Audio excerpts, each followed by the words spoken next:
and head down towards... one of them went to the toilet, and it is really very stinky. But let's hope they head more towards Twin Dam side, and they leave this area alone, and leave little Thamba alone, should we say. Not Wabayiza. But they are heading more south now, which is good news. So they seem to be cutting. Surprised to have them here, and surprised that they're actually moving around in this general vicinity. So who knows where they're going, or why they're here, and what's pushed them in this direction.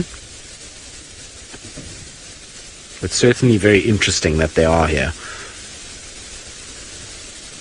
There goes the little cub's going to jump on Mom. No, just catching up with everybody. Don't want to be left behind. I wonder where the rest of the cubs are. It's very strange that there's only one cub with them.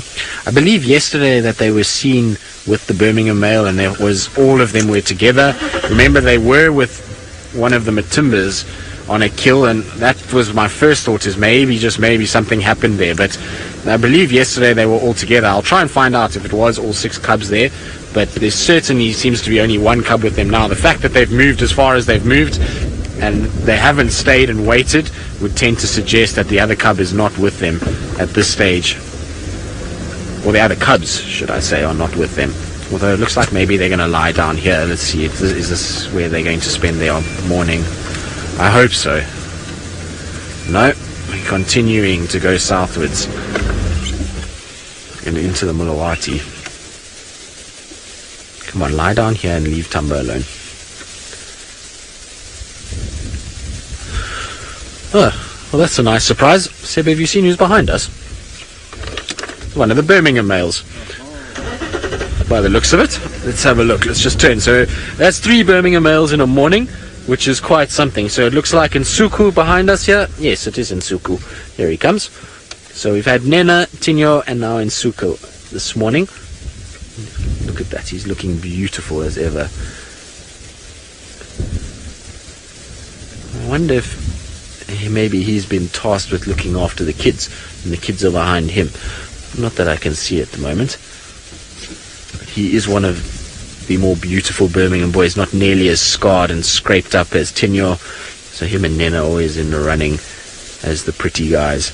And he's got beautiful eyes, this particular individual as well. There we go. Just stopping in front of the car. How spoilt are we, guys? We've been absolutely spoilt today. Well, in fact, not just today. This whole week has been incredible. So it looks like this is maybe where we're going to settle for the day.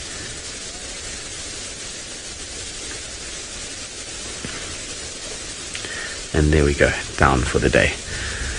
Hopefully this is where they're going to settle, because, well, I don't really want them to go any further, because I don't want little Thamba to be seen. So as long as they stay here and Thamba decides to move southwards or northwards and away from this area, all is going to be good. But to think that we're in with about 500 meters of a leopard and lions is really quite incredible. Marissa, you're wondering if these animals are used to people. Well, Marissa, they are what we call habituated to vehicles. So they know that vehicles move around here, but on things that do not hunt them, do not threaten them, do not hurt them, and that is why they allow us to be within close proximity to them. If we were to try and steal food from them or hurt them, then you would find they would be far more skittish, and they wouldn't let us come anywhere near. And that's why when we get new lions or leopards or animals that come from outside of these areas where we can off-road and we can follow them, you find that those animals tend to be a lot more shy. So yes, I suppose they are used to vehicles, not so much people. If I was on foot now, you would find that these lions either would have run or they would be very aggressive towards me and to try and chase me away. So it just depends on the situation as to whether they come after you or if they run away. But generally with cats it's a 50-50. Most, actually probably not even 50-50, I'd say 80-20, that they'll move away from you rather than come towards you. Now they're facing away from the sun at the moment, so what I'm going to try and do is just reposition myself. I just don't want to chase our Birmingham boy because he is really quite close. So I'm going to wait for Aubrey first to finish. Oh, that's not good. There's a little packet that just came off a vehicle. Is that from us, Seb? Alright, so we've got a little plastic bag here that I want to grab quickly before the wind takes it, because it's in the bush and certainly don't want the lions playing with it. So we're just going to get into this position right here, and while I try and retrieve this plastic bag without being fed upon by lions, let's go back across to Jamie and her lions.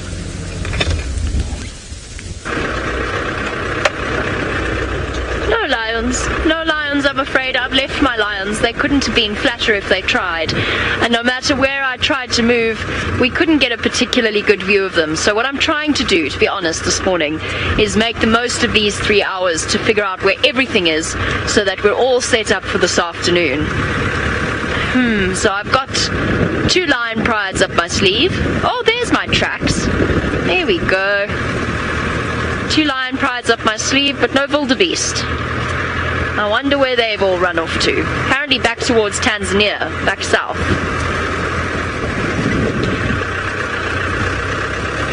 These tracks were so clear on my way in.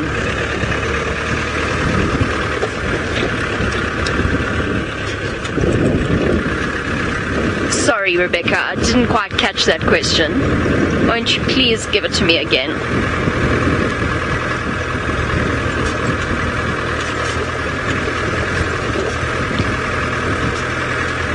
Marie Dool, talking about all the different cat species that we can see. You want to know if certain cat species see other as prey, or if they see them as competition. The answer is it's mainly a competition thing. So every big cat, every predator actually, not even big cat, will kill the other one if they have the opportunity to do so. Of course, a lion is stronger than a leopard, but if a leopard were to come across lion cubs, they absolutely would kill them if the mother wasn't there. Same as hyenas would do the same. There are some cases, most of the time where that happens, where you get predator on predator action, where one predator is killed. Most of the time, the offending predator doesn't eat them. You do get exceptions to that though, especially with leopards, and there's lots of cases of leopards feeding on other leopards and leopards feeding on cheetah that they've killed. And the same goes for hyenas. Hyenas will eat anything, to be honest, including each other. If they happen to find... Hold on, everyone. Whee! If they happen to find the decomposing body of a member of the same clan, they'll still eat it. But mostly, any killing between predators is done for competition. Leopards will hunt servals, lions will hunt leopards. If they see them and they can catch them, they will kill them. And it's something that we've seen, but on very rare occasions. And a lot of the time, the predators actually decide the conflict isn't worth the risk. When we had that lioness, Dave and myself, we had that lioness chase the hyena. She was chasing it away from her food, and they had been harassing her all morning, but I don't think she actually wanted to catch it. I don't think she wanted to risk injury. As soon as she'd seen that hyena off and proved her point, that was it. She gave up immediately and she pulled back, because she could have caught that hyena if she wanted to. And alright, let's go back, since I don't have much to show you, apart from the entire Masai Mara. Let's go back and find out how Tristan's litter patrol went.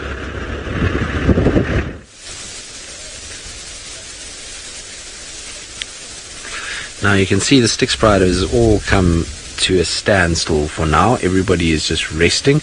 Even our Birmingham Boy has decided to lie up as well and curl into a ball and start to sleep. So it seems that everyone's getting a little bit warm and has decided this is where they're going to stay for the day, which is a good thing, because hopefully that will mean Thamba will have time to move and get out of this area and get himself out of the way. Now, I believe some of you are asking whether or not the Styx Pride would eat Thamba. Most certainly, if they killed him, they would eat some of him. They wouldn't leave too much, although there is prides that sometimes kill him or kill leopards and don't eat them, but I would imagine that they would. I have seen it before where lions have eaten some of the carcass. They don't eat all of it, but they do eat some of it, so it wouldn't surprise me if they did, but generally you'll find it's more just they kill it and it's not really for food. It's more just to assert themselves as the apex predator and then move on. So hopefully for little Thamba, like I say, he decides to get out of here and is aware of his environment. He, as we've seen over the past few days, is always looking, always checking around, always listening. So hopefully. ML, you're wondering if they could smell Thamba from where they are now. Well, no, it will be the other way around, because the wind is blowing from the lions towards where Thamba is, not from Thamba to the lions. But they might have picked up his scent from the fact that he's moved around a little bit here and has walked on some of the roads that they've covered today. But I don't think so. I think it's more likely the other way around, where Thamba will pick their scent up, and hopefully that means that he gets out of here. At the end of the day, it won't be the first time that he's seen a lion, and certainly won't be the last time that he sees a lion, and he's going to have to learn how to deal with them and to be able to get himself safe as if he's going to be an individual that survives. So he's unfortunately just got to learn, and there's no easier way to learn than to watch and to see, and unfortunately that's it. He's got to try and survive. So I'm pretty sure though that he'll pick it up, and with the wind that's swirling and blowing, that he'll smell them, and that'll allow him to slink off. I can hear the Franklins going crazy not far from us, so I think he is moving around down below us at the moment.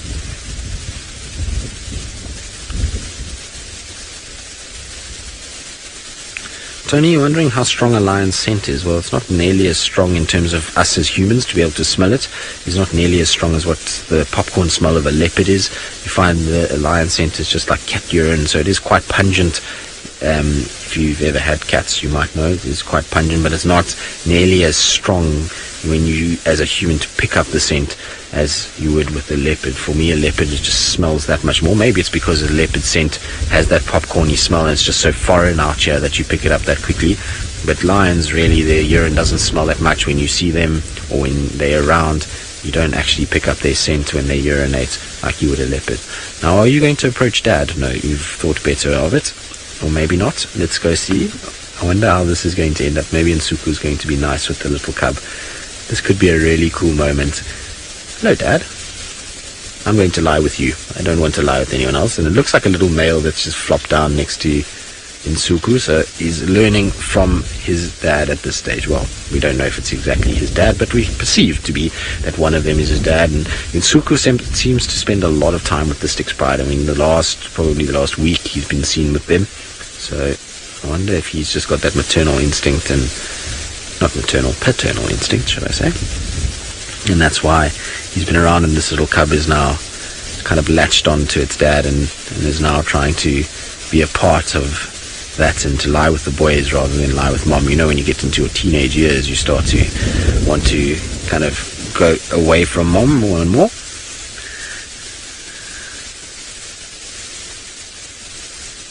Stephen, you want to know how many prides the Birmingham Boys are in control of, or in terms of are mating with?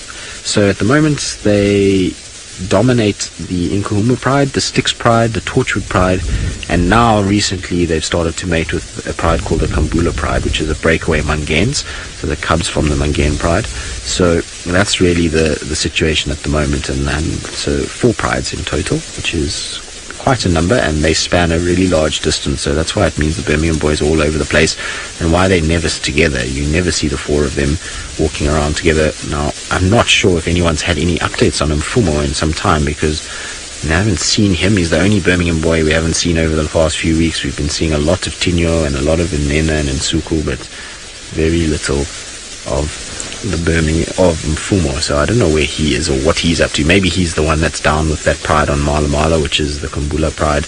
Maybe that's where he is at the moment. So I think the 3rd female is just lying under a tree further down, but certainly there's no sign, at least like I say, of Thamba, and they don't look as though they're too intrigued by anything, which is great news. So it looks as though this is where they're going to settle for the day. I highly doubt we're going to see too much movement. They might move around a little bit for shade, but I don't think we're going to see too much more other than that, which is good news. It's fantastic news. Now hopefully Thamba will be clever and not move in this direction. I'm sure he won't. His general direction has been in the Mulawati and then down towards Twin Dams, so that's perfect.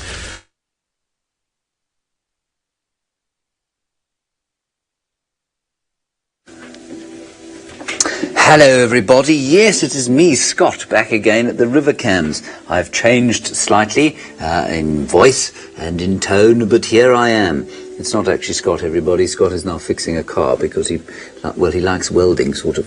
My name is James, for those of you who don't know, and I have been in here all morning, although I have not been with you in voice. Here is the same herd of wildebeest that conned you and Scott and teased you all, thought about crossing, moved away, and then Scott said he thought it might come back, and it has come back. But it still is not showing any deep inclination to leap into the water.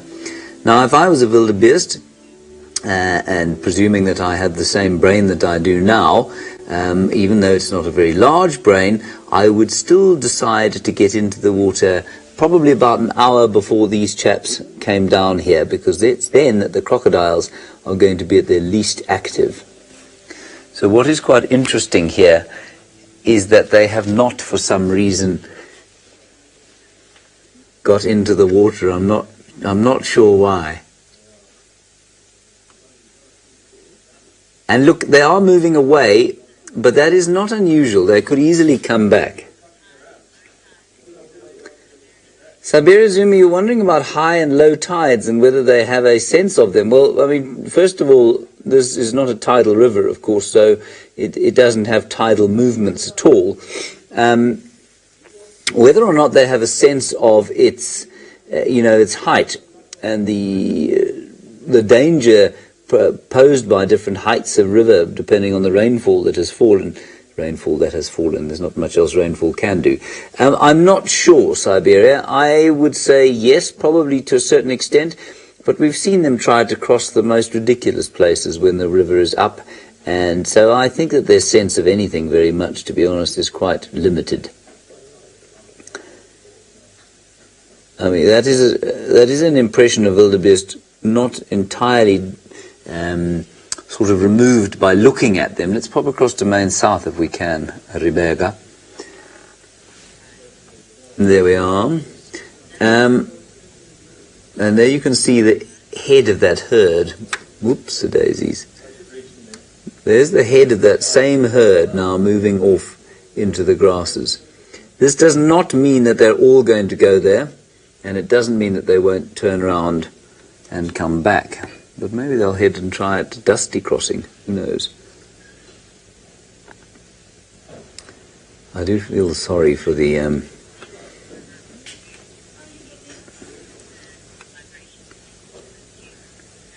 Douglas, you say when the fences were removed in the 60s, how long did the migration take to resume? Douglas, as far as I know, there have really never been extensive fences in this area at all. What we do know, I mean, there are probably some, but certainly not the whole ecosystem. Nothing like the number of fences in South Africa or Botswana, for example. But Douglas, we do know that the numbers have been pretty much steady since the early parts of the 70s. So we've had about 2 million grazing herbivores in this area since the early part of the 70s. And it's just fascinating to me that the ecosystem left alone without interference from human beings, so without the provision of artificial water. There are 1 or 2 water holes people provide, but very few. And without sort of any active animal number managing, still this ecosystem has self-regulated itself, and it's a real lesson, especially for reserves in South Africa. You can see a couple of punters there having a look to see if the wildebeest are going to cross. The big thing for me is that it's left to its own devices, and yet it's still, in fact, it thrives. The number of and volume of animals here, the diversity is astonishing. And in many parts of South Africa where we have actively managed as human beings, assuming that nature was far too incompetent to do it herself, we've created the opposite effect, where diversity has reduced and the number of animals that ecosystems are able to maintain vastly reduced. So that's quite interesting. But Douglas, as far as I'm aware, and fencing is a huge part of that, as far as I'm aware, Douglas, the fencing in this area has been very limited. But if I am wrong here, and you know of some fences that were taken down in the 60s, please let me know. I'd be very interested in that. Let's head back. I think, yeah, we're on main north, sorry. That's excellent. You can see this herd slightly dissipating. Sorry about the freezes in picture. Now, that group that we were watching at main south is heading south, unsurprisingly. And the next crossing along is Dusty Crossing. Maybe we can go across there, Rebecca, if that's possible. Can we go to Dusty? No, that's cul-de-sac, my dear. There's Dusty. Here we go. Now the wildebeest are basically coming, and you see that sort of ridge in the top left-hand side of your screen there. That is where they will come from if they come down towards this crossing point. It's another bend around the river. But that's where they'll come from if they come. Very nice. All right. Well, we'll keep you posted as to what's going on here. I believe now we're going to go across to a very surprised Pyjamas Patterson.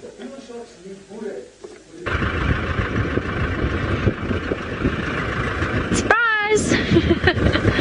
There's a lollipop tree for Rebecca. Kind of. More like the others, more than the others. There you go. There you go, Beckles. That's a bit more like a lollipop. Still not entirely convinced. Now, you see, I think Mita's got a far better description.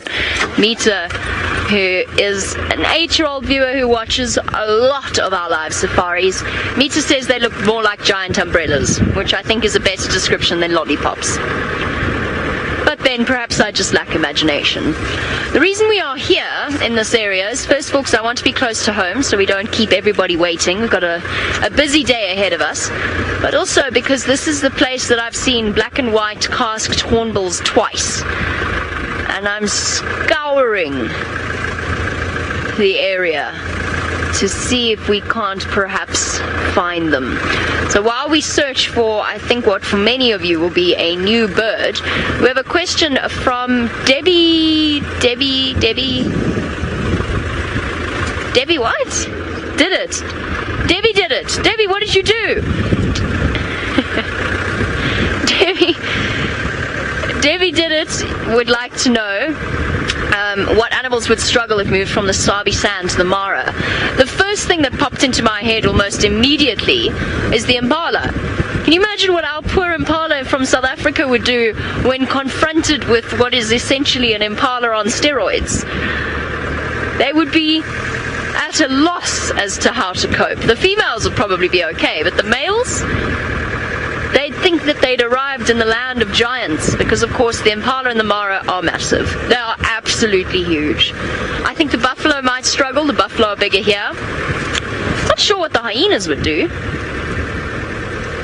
I reckon our lions would have a great time. I reckon leopards would have a great time. Leopards are adaptable. They manage.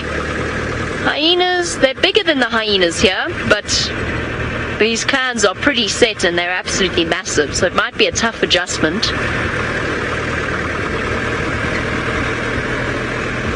I think our lapwings would be a bit confused, seeing all these different species. Our starlings perhaps might be embarrassed when encountering something so beautiful so as to be known as the superb starling. Not just a glossy starling, but a superb one with its rufous underbelly. What else might struggle?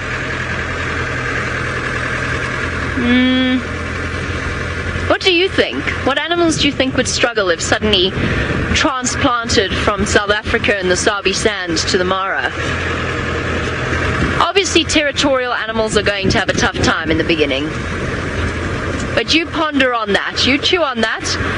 I'll search for the black and white casked hornbill, and let's go back to a lion that is very firmly residing in the Sabi sand.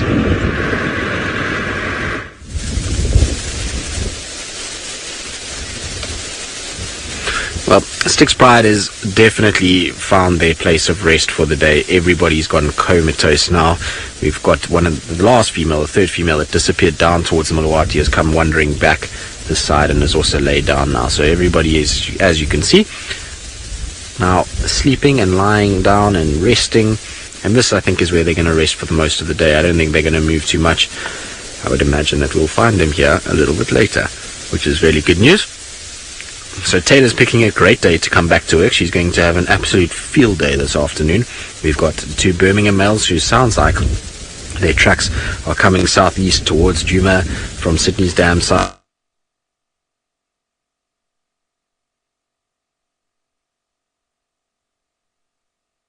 A chance to choose where she wants to go, because, well, we've been spoiled by all of them over the last few days. I'm pretty sure I know which way she's going to want to head, although she is a lion fanatic, but I think Thamba will be her option. We'll have to just, and is going to hopefully mean that he's gotten away and he's now moved further north, or at least south, away from where these lions are. I was wondering if any of them were going to wake up when Aubrey decided to move, but the answer to that is no, not really. One female has popped up her head, but it seems as though everything is stationary. Right. Now, we're going to probably leave these Styx females to themselves in the Birmingham, and we're going to try and go and see quickly where Thamba is, if he's still in the same place, and then onward back homewards for breakfast. And while we do that, I believe James is still sitting, still watching the river cams, and still waiting for a crossing to happen.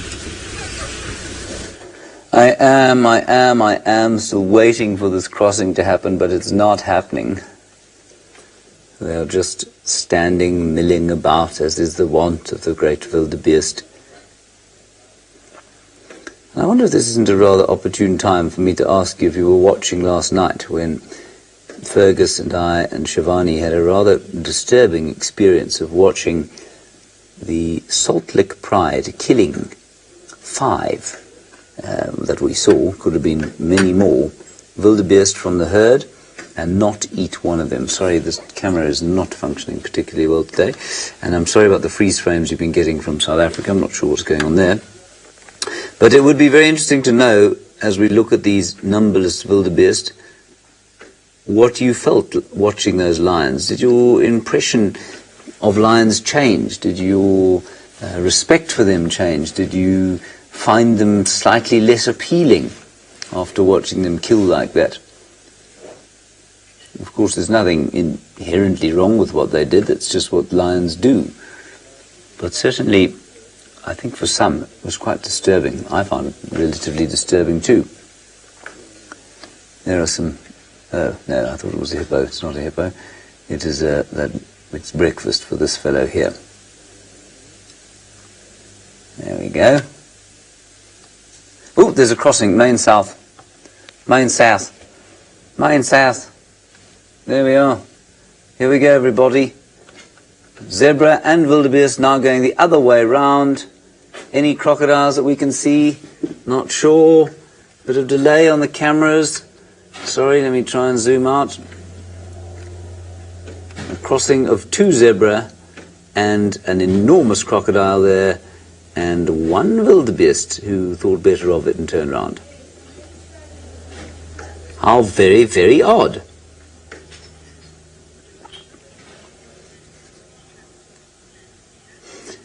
George, you're wondering how many miles the wildebeest travel from Tanzania. All in all, it's about 280 miles plus minus. Now, it's very difficult to say exactly how far they go, because they go up and down. They don't sort of travel in a straight line. So although it's easy to work out the distance between Tanzania into the Grumeti Western Corridor, up into the Lamai Wedge and up to the north of the Triangle, it is very difficult to say how far they actually travel while making that movement, because they go up and down and all around. Isn't that fascinating? I wonder why that happened. I imagine there must be, you know what, I'm sure there are quite a few more wildebeest over here where I'm looking now on Main South, because I think that's why those vehicles are parked where they are. It's as far around as we can get. So I suspect that there are wildebeest massing both sides of the river, and that's creating this rather excited, well, shall we say, rather excited gathering of punters. But as far as I can tell, there is no crossing going on at Main North. No, There isn't. Yeah. It's all just sort of, I don't know, it's quietening down over here, and then suddenly it will explode into action.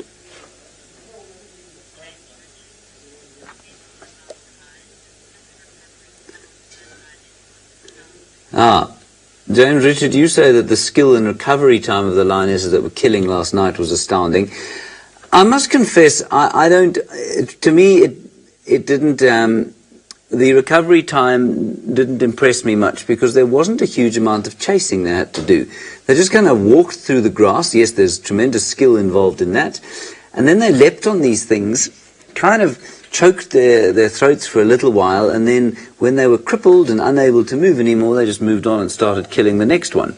So, James, while yes, they are unquestionably impressive from a strength point of view, I didn't think that the recovery time was that impressive. If they'd had to do a long chase, if they'd had to kill something like a buffalo, then I think, yeah, absolutely, then, you know, it would have been impressive if they'd got up and done it again.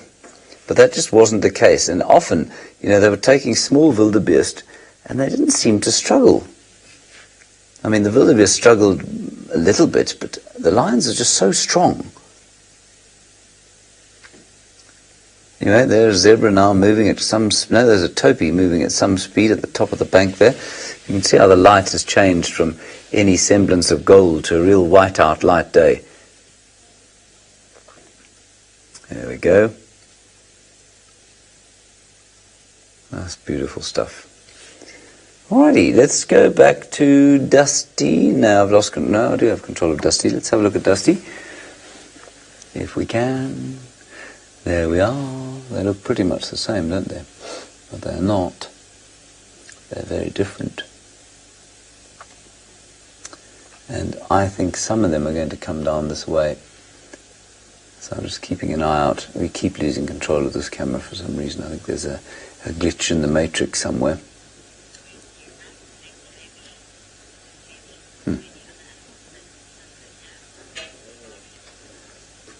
All right, I believe that Jamie has been giving consideration to the subject as to what animals would suffer from wasabi. I don't understand what that means. Let's go and find out.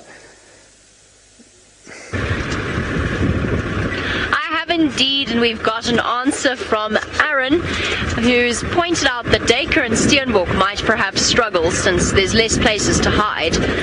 It's a good point. I mean, they are here. They do occur out here. I have not seen one single Steenbok, but apparently people have. I don't know why. I've somehow missed them all. But they do manage, and of course there's all of these little drainage line areas. But that got me thinking, well, Nyala and Kudu would struggle tremendously. They'd be so lonely. Nobody to socialize with. I've taken this road. This will be the last time I make this mistake. But I said that the last time. Oh. Chameleons, Maritza, absolutely. I mean, the chameleons, we do get chameleons, but up towards the mountain slopes, I have not seen one chameleon down here in the Mara on the plains. Oh, Jamie. Why did you make this mistake again? The road I always think is going to take me where I want it to go, and it doesn't. Chameleons is a good one. It's a very good one. Dung beetles would be happy. What else? I had a thought and then it just disappeared. Scorpions. Scorpions we don't get here. Just so much rainier. The rainfall is so much higher. So scorpions would really struggle. Oh, Michael, we do get dwarf mongoose too. These are all animals that you see more commonly in the Sabi sand, but there are dwarf mongoose here.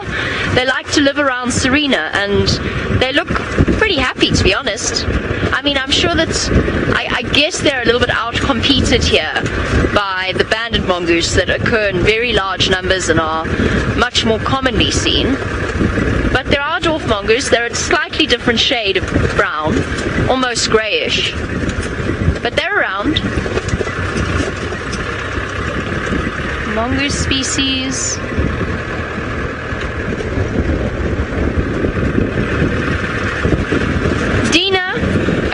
absolutely you get honey badgers here. I have not been lucky with seeing them. I've seen one porcupine. Brent has seen lions hunting aardvark. I still haven't seen an aardvark. But you do get honey badgers here. You get bat-eared foxes. I've seen bat-eared foxes, but I want to see them again. You get bat-eared foxes, spring hares, a whole host of unusual nocturnal creatures that you actually don't get in the Sabi sand. Aardwolf on the odd occasion. I'd love to show you all an aardwolf. But those things, those opportunities will start to get more and more abundant the longer the wildebeest are here and the more we go into the dry season. Because as we start spending time at night during the dry season when there's no grass, we'll see them. I'd be very keen to hear James's opinion on what animals might struggle. Perhaps he thinks it'll be the wildebeest. I don't think any other animals would struggle here actually, except those that were perhaps more desert adapted. So something like an oryx, for example, might struggle here a little bit. But otherwise, I think that this is a pretty easy place to live. I guess what's interesting there, I don't know if Jamie mentioned this or not, but the lack of impala here is indicative of the fact that they are very much favoured in the Southern African context because of artificial water. And here, with one central water feature that is the Mara River, the impala are completely outcompeted by other grazing predators. So yes, I mean the impala could survive here, but in nothing like the numbers that they do in, for example, the Sabi Sant, I don't think.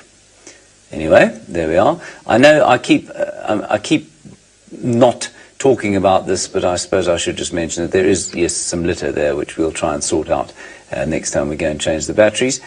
This river obviously doesn't only flow through the reserve. See how they've turned around and come back? All right, everybody, we're going to just keep an eye on these rivers, and if and when this crossing does actually occur, we will go live on Facebook. You can find us on the Safari Live page and about 5 or 6 others. And so keep watching that, and we'll hand you over now to South Africa, I think, for the remainder of the drive. So there we can see our little boy is doing just fine. He's now positioned himself on the western side, of the Mulawati. So he's up on the high bank, and from there I think he's going to be just fine. He's also moved slightly north a little bit, so the angle of those sticks, if they do move, is going to take them away from where he is. So the clever little boy is up and it's much better position now, where I doubt he's going to get surprised at all. Also, he's found himself a perfect shady spot to spend most of the day, so I would imagine that he's going to be just fine. So he's already worked out and probably smelt that there was something afoot, and that's why he came up here. And now he's just peering at us from under the growth of that quarry bush.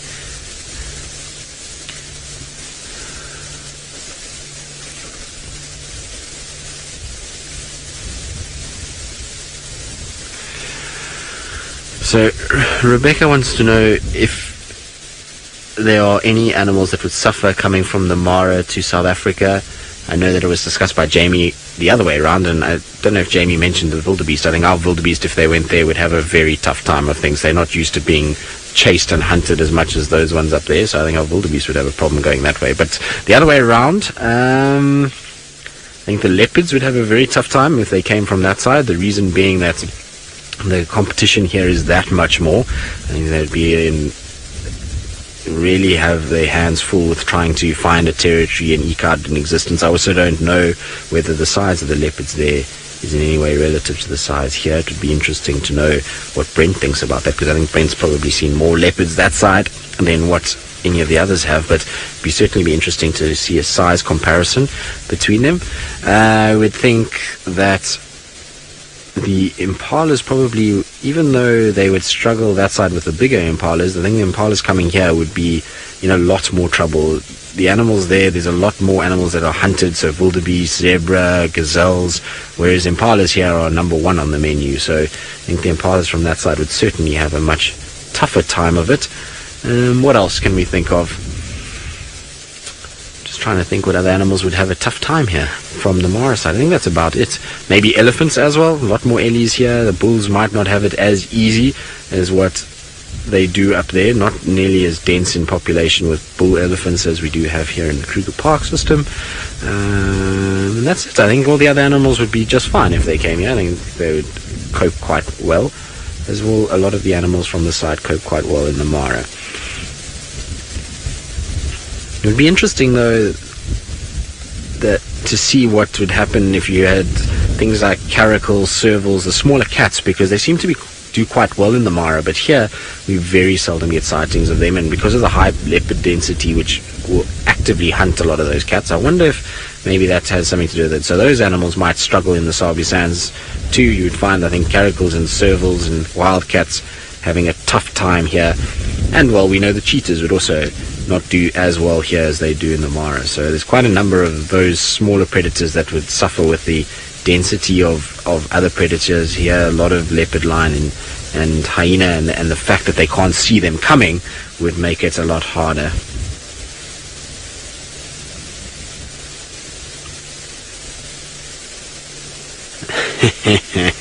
So Roshni, you're saying, am I not smiling ear to ear because it's been an awesome drive? Well, Roshni, most certainly I am, because it has been the most epic drive. Sebastian and I were talking about it just now. When is the last time that we've had 2 lion sightings on this, well, 2 different lion prides basically, and we've had a leopard, and it's just been cat to cat to cat.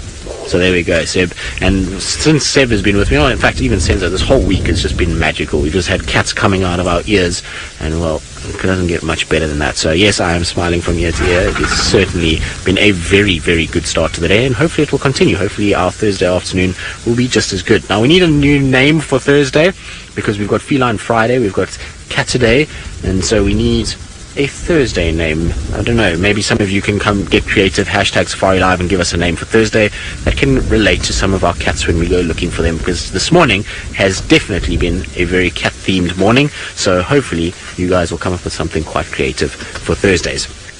But it has been a very, very, very special morning on Djuma, and just imagine if Taylor was here, we would have also been able to have found Mvula as well. So we might have had Mvula. There's tracks for Tingana. So who knows, if Taylor had been here and we had divided our resources, how many more sightings we could have come across. And that's also, we haven't even gotten to the hyena den. So there's lots happening on Djuma at the moment, and it promises to be an epic afternoon. So make sure that you are tuning in for this afternoon. I'm sure it's going to be really quite something. Now, Kirsten, you say Thursday, I think is what you said, so as in the fur of a cat. Well, I quite like that. Seb and I were thinking, what about Thursday? So that could be also another word that we could use. Maybe there's some others that will come out of today, and by this afternoon we'll have some more answers. But it certainly has been, whatever way we want to call it, it's been a cat day for sure. I'm just saying hello to Aubrey as he drives past. Cheers, guys. So they've also had the guests that have been at Vuatela. So Graham Wallington, hello Graham, how are you? I hope you're well. It's been a long time since I've seen Graham, and I'm sure he's had a very busy schedule of late, and hopefully he's been enjoying the fact that there's been so much going on, and definitely that the Mara has been producing. And you say pause day, Graham, so there we go. I think the big boss gets the vote, so pause day it is from now on. Now, it is that time of the day where we need to say goodbye. So from Jamie and James and Scott in the Mara, and from myself and Sebastian here at Djuma, I hope you've enjoyed the morning with us. It's been an absolutely cracking one, and we'll see you all on the Sunset Safari from Djuma.